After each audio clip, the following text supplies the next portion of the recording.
Monsieur le ministre, colonel Paul-Henri Sandaogo Damiba, saluer l'initiative de la tenue du présent congrès. L'objectif de ce congrès vise à engager une large réflexion pour la recherche de la paix au Sahel, qui, faut-il le rappeler, est depuis plusieurs années frappée par le terrorisme. Je voudrais profiter de cette tribune pour remercier tous ceux qui ont effectué le déplacement de Ouagadougou en vue de faire la promotion de la paix au Sahel. Je vous remercie très sincèrement pour l'intérêt que vous portez à la paix, une valeur cardinale largement partagée par les différentes communautés que vous représentez.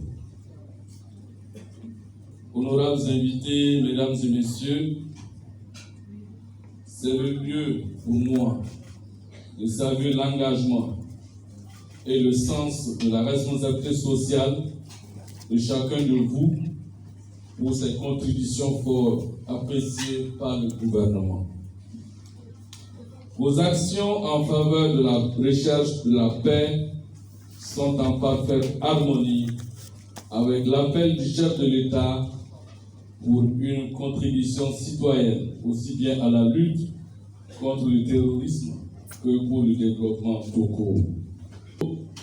Jadis, un havre de paix fait face depuis quelques années maintenant à des attaques meurtrières qui menacent les fondements de l'État et de la nation toute entière. Cette crise, avec son corollaire de déplacés internes, met en péril la cohésion sociale, socle du vivre ensemble, de l'unité nationale et partant du développement. C'est pourquoi notre combat contre le terrorisme intègre celui contre les effets induits, tels que la stigmatisation, la radicalisation religieuse.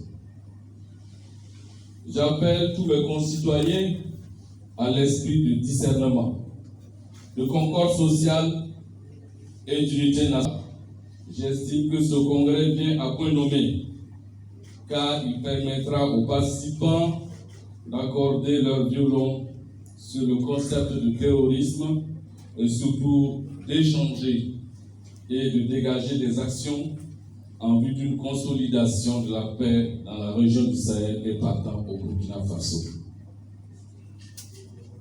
Dans cette perspective, il me semble indiqué et judicieux que les leaders et modèles connus et reconnus des différentes communautés doivent aider à sortir du piège de la stigmatisation.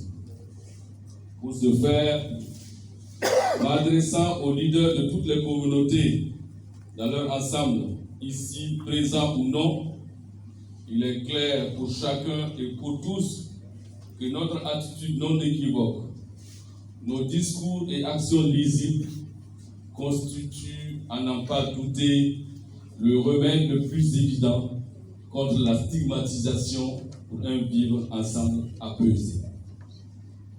Honorables invités, mesdames et messieurs, dans un contexte connu de tous, marqué considérablement par les affres du terrorisme et les conséquences économiques des crises géostratégiques, l'exercice auquel vous vous prêtez rassure quant à la prise de conscience de la pleine mesure du rôle des communautés dans la recherche de la paix. Je vous invite de retour dans vos différentes localités à être des porte-voix de la paix en faisant du plaidoyer pour le retour de la paix, de la cohésion sociale et la réconciliation nationale nécessaire à la reconquête de la sécurité nationale et de l'intégrité territoriale. C'est Et sur ces notes que je déclare ouvert le 4e congrès mondial du Poulabou. Que Dieu bénisse le Poulabou, que Dieu bénisse les peuples, que Dieu bénisse la région sahélienne, que Dieu bénisse le Burkina Faso. Je vous remercie.